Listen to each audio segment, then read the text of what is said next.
welcome once again to Living in the 21st Century. It's the first episode for the year. And joining me today is Olga Lasovsky. Olga, I always give you the honors to introduce your guests on this show, so please go right ahead.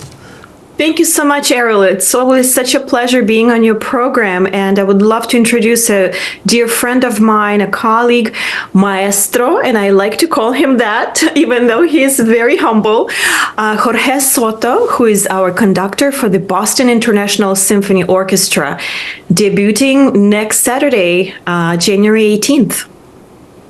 Beautiful. Before we go into the event that's coming up, Olga, for Jorge, I would love to ask you a question. You seem to be very established and popular out there in this world of music. Could you just introduce yourself in more detail? Yeah. Hey, Errol. Good to see you. Thank you for having me. Sure. Olga, thank you for the beautiful introduction, Olga. I am originally from Venezuela. I'm a violinist and conductor. I'm pretty based in Boston, here in Boston, and I from teaching violin to children to doing some things with Boston Symphony to the United Nations Orchestra, the Newton Philharmonia, which is a community orchestra in Newton. So I do a lot of things. I play in different orchestras, violin, and so I just love music, and I'm excited to be part of this another wonderful new project like Boston International Symphony Orchestra. Absolutely. And Olga, tell us a little bit about the upcoming event before we dive into more information and so forth. Well, Errol, our world right now is a hurting place, as you know. We're all quite divided. If it's for political reasons or for religious reasons or, financial statuses, the world needs more healing, and music has the power of a universal language that you don't really need to translate, of bringing people together, bringing different communities together. And a little while ago, three colleagues, Jorge, myself, and Harry Zhu, we were discussing a possible project that was about to happen. And Harry has always had a vision of putting together an orchestra. And it just something happened, something magic in the conversation between, Jorge and Harry and myself. And then we decided it's time. It's time for this new orchestra, Boston International Symphony Orchestra, to be born out of the desire to bring international communities together. Because our mission as the orchestra is not only to play some of the most beautiful and exciting repertoire of the standard classical works, but also to find and bring to light those rarely performed gems from nations that are not necessarily presented, even though they deserve to be presented on main stages in the United States. So, for instance, Ukraine. Since I'm from Ukraine, of course, I'm promoting my own culture, and not only because I'm Ukrainian, but also because it deserves to be heard. The repertoire is vast and beautiful. We will have at this event on January 18th at Cary Hall repertoire from China, from Argentina, from Ukraine. And of course, you will be able to hear the most beloved and, so to speak, standard because they're so popular works by Strauss, Donizetti, Rossini. So it will be a beautiful event, and I invite everybody to join us. Beautiful. I want to ask a question here about the United Nations Orchestra. Is this an organization that has several different expertise in music come together under one umbrella and performing? They integrate other artists from any part of the world?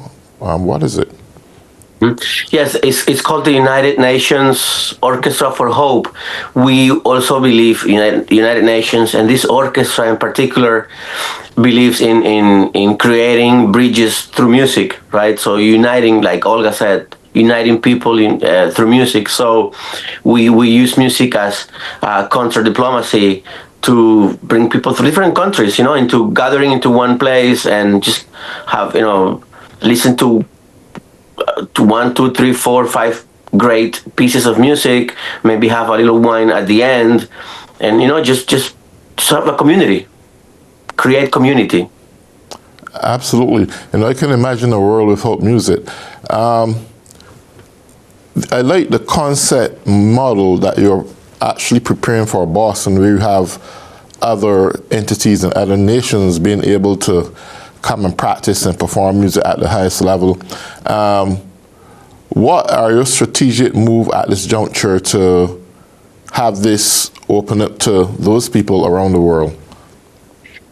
So our Boston International Symphony Orchestra is very unique that we are based in Boston, and we do have some of the best players in the Boston area. It's an all-professional orchestra.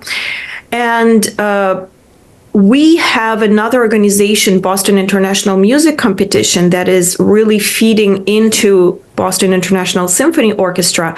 And that is an international competition reaching out to children and professionals, musicians from around the world. And we are having a wonderful pool of talent that we can consider for this particular grand opening on January 18th, and for many future programs. We have judges and competitors from Europe, from Paris, France, from Germany. We've had a lot of contestants coming from China as well. So we are a Boston-based symphony orchestra, but with a very global reach. So we will have, in addition to all of the beautiful things that a symphony orchestra can offer, we also can provide that opportunity for the young, very talented, exceptionally talented musicians and vocalists to participate in Boston International Symphony Orchestra. Beautiful. Olga, I've seen you take music from a micro level and take it out to a macro level. This question I have for you: do you see Boston becoming eventually the capital nation or city in America for music? Wow, that is a very interesting question, Arrow. From the producer's point of view, I've heard a lot of producers say that, we'd better avoid Boston because Boston is definitely a center for education. We have a lot of students here and a lot of, conservatories. And at the same time, it's such a vibrant musical scene that sometimes the audience doesn't know where to go. There's so much choice, which is wonderful because we're not afraid of competition. But at the same time, it makes the producer's job a little bit more difficult, fighting for the viewers.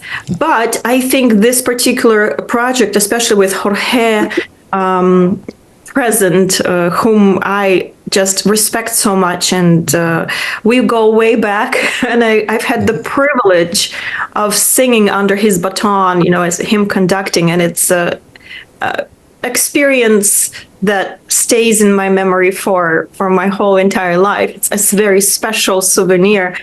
I think we have a good chance of being one of the centers in the world for coming to hear this unique repertoire. Yeah, I asked that question because I know officially there's more than 164 languages being spoken right now in Massachusetts, and unofficially it's up almost 200, right? And we have people of all diversities right here in Boston, right? And majority of them have musical talent in one form or the other. I see where economic enrichment can be achieve from this. I see where the promotion of culture, a full strength and union of music being displayed right across Massachusetts and America as a whole. You have the leadership to your disposal right now, the right kind of people, and that's why I asked you if you see Boston moving forward in the future as really the capital for music in USA. Why I ask that again is that this is something that you didn't just start yesterday. You've been doing this from the time when you, and that was a long time ago. So why not take it to that level? I forget what the producers are saying. They may not have that But vision. we are taking it. That's what we're doing, right? Okay, beautiful. We are. That's exactly what we're doing right now. Okay. So, Mr. Soto, I'm going to call you Soto.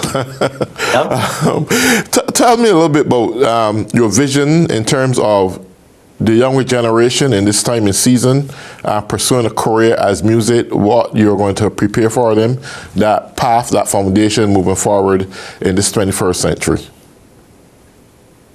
I believe strongly in music transforming lives, especially when we are very young. I think everyone should have access to music and really try it once in their lives. For a few years, try an instrument, try singing. It will make you a better person.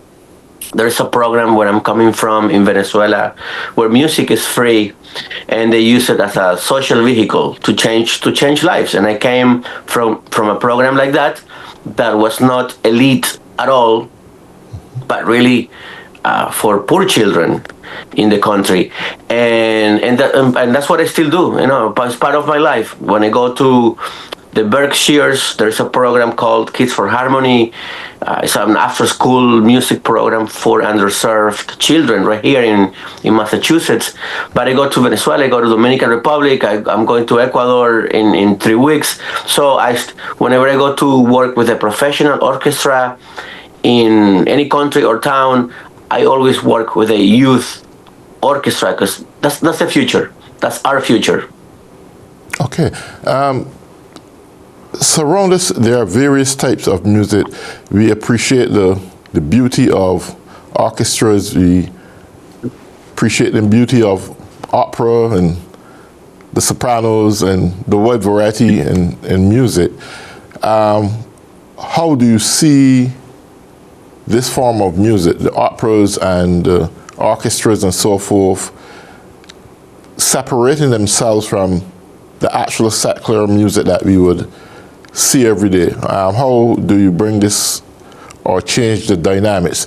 And I ask that because I find that you have a young group, a young generation who probably prefer hip hop, who prefer jazz, or whatever the case may be. But I ask that question because operas and orchestras and great men like Mozart and Sebastian and Tchaikovsky, the list goes on, they have actually paved a foundation for good music, quality music that have an everlasting impact on the human psyche. How would you shape this generation to maintain that level of understanding that we have jazz, we have hip hop, we have all different types of music, but they last for a season? As far as I can recall, as a little boy growing up, listening to opera every afternoon around 1 o'clock, which used to play on our radio system. And by the way, we only had one radio in the country, so every afternoon around 1 we get music, operas and orchestras and so forth.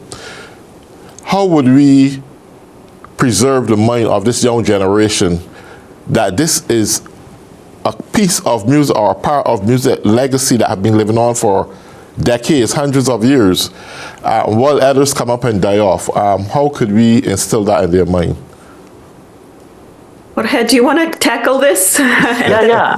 I think it's important. It's an important question because people tend to separate. I don't. I think, in fact, a very famous conductor, composer, pianist teacher, Leonard Bernstein, born in Massachusetts, but he conducted mainly the New York Philharmonic for many years, but all over the world. He was such an educator, and he said once, "There's good music and there's bad music." He said, "There's good Beethoven, there's bad Beethoven. There's good Tina Turner, and there's bad Tina Turner." There's, and so classical music is what I do mainly, and that's what I teach, because that's what I feel comfortable with. But being a Latino man, I dance salsa, merengue, I dance bachata, I dance all the popular genres that I grew up with, learning with my grandmother. And I like to party and dance. These dances. You're from Barbados, so it could be. I mean, you could do something like this with calypso. The power of music. One of the most powerful things about music is when you do it together with more people. Sometimes classical music can be lonely. At the beginning, you're in your practice room, practice violin, in the piano, singing, trying to get a nice. When you're a singer like Olga, you're the right intonation with playing on the piano. Anyways, it becomes magic when you share it and do it with other people.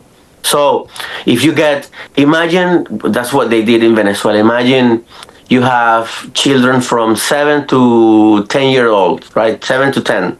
And they can practice on their own, but one afternoon, Saturday afternoon, one afternoon a week, you get them all together. You get 100 children playing calypso on the, how do you call the instrument? How do you call that instrument? The steel pan, right? Steel pan, yeah, steel pan.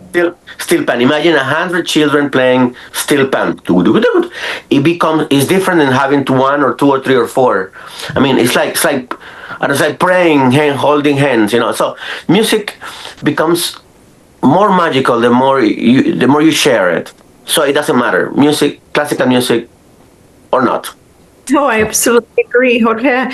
And we have this funny, videos like TikTok and whatever, and I feel that classical music is getting a renaissance from in these apps, and the younger generation actually, when they experience classical music for the first time, they are in awe, because it's acoustic, right? And so, for instance, if they are hearing an opera singer not using a microphone and just singing, they're like, "Oh my gosh, and we never knew that a human voice could do that." And of course, orchestra, if you come and you listen to live performance, just what Jorge was saying, there is something in addition to just being surrounded by beautiful music, being surrounded by all these people. There is a lot of science right now that is studying the impact of music on our brain. And before, people were thinking, they always knew that coming together and making music was very therapeutical for everybody, singing in a chorus, coming and playing in the orchestra, or attending a live performance. But now the science can actually measure your brain waves, what is happening as you're doing the MRI and as you're singing in the chorus or listening to live music. And amazing things are happening in our brain. The cortisol levels are really diminishing. So basically, treat going to a live, especially classical music performance, as going to a therapy session, and it will cost you much less than getting a therapist, and you will come out from this concert rejuvenated. You will feel 10, 20 years younger. So no need to go and spend hundreds of dollars on makeup. You're gonna be glowing. So it is a very beautiful thing. And our performance on January 18th is actually very affordable. The tickets are not expensive, and you can find them on bisorchestra.org and all the other information. Beautiful.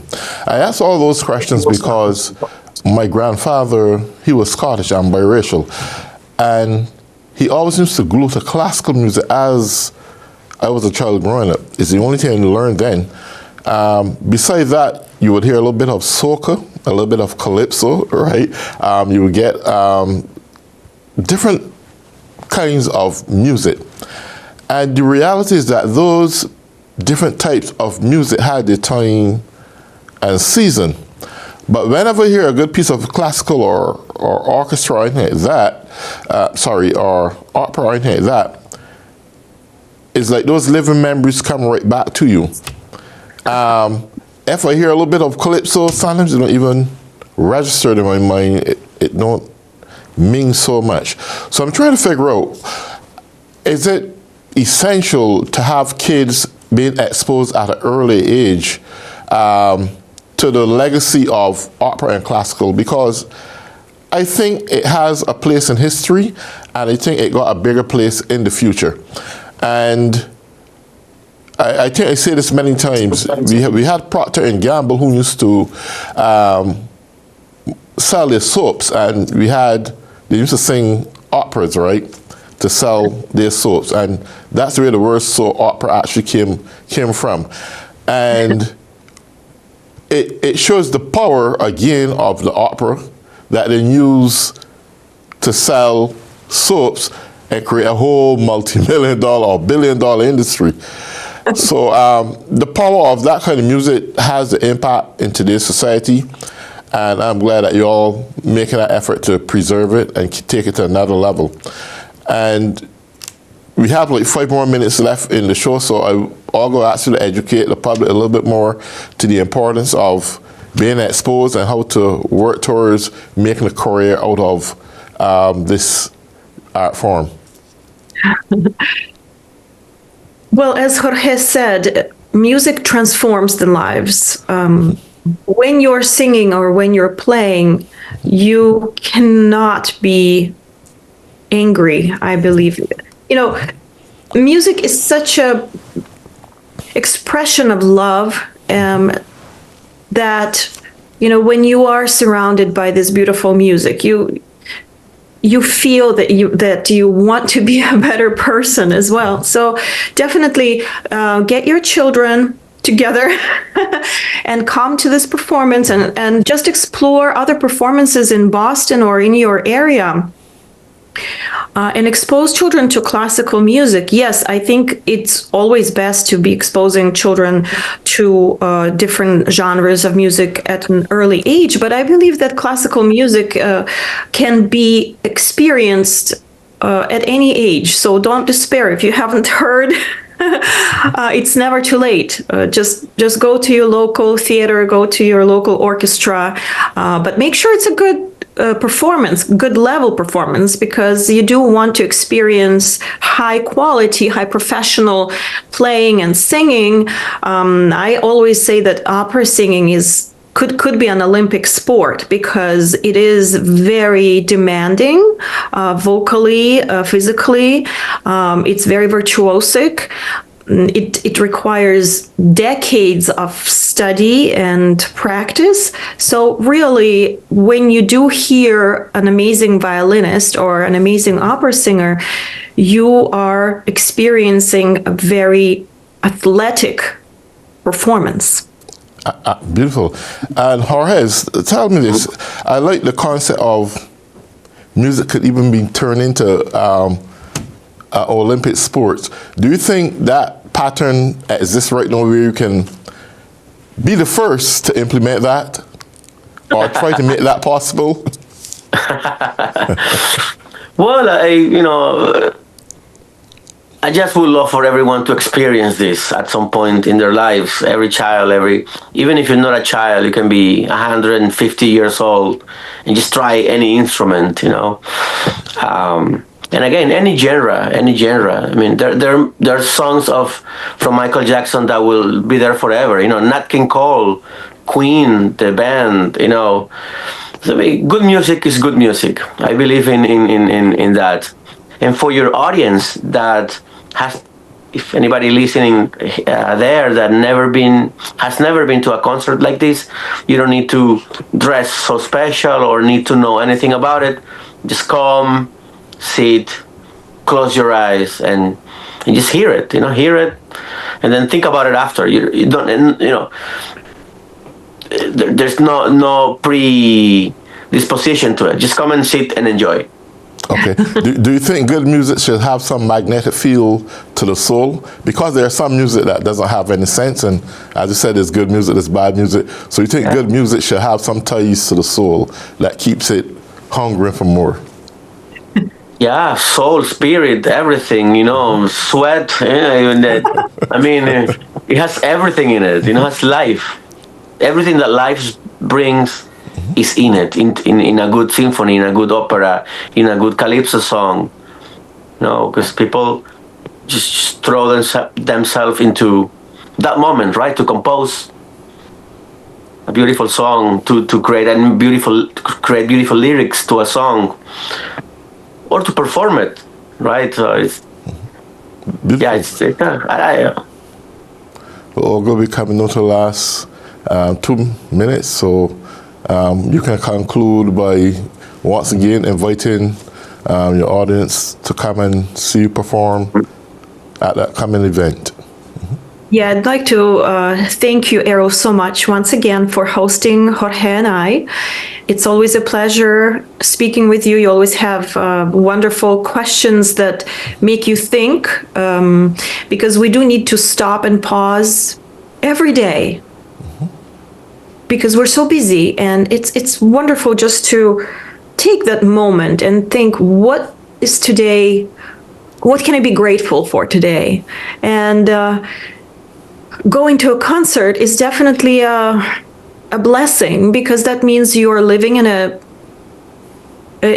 country that is peaceful.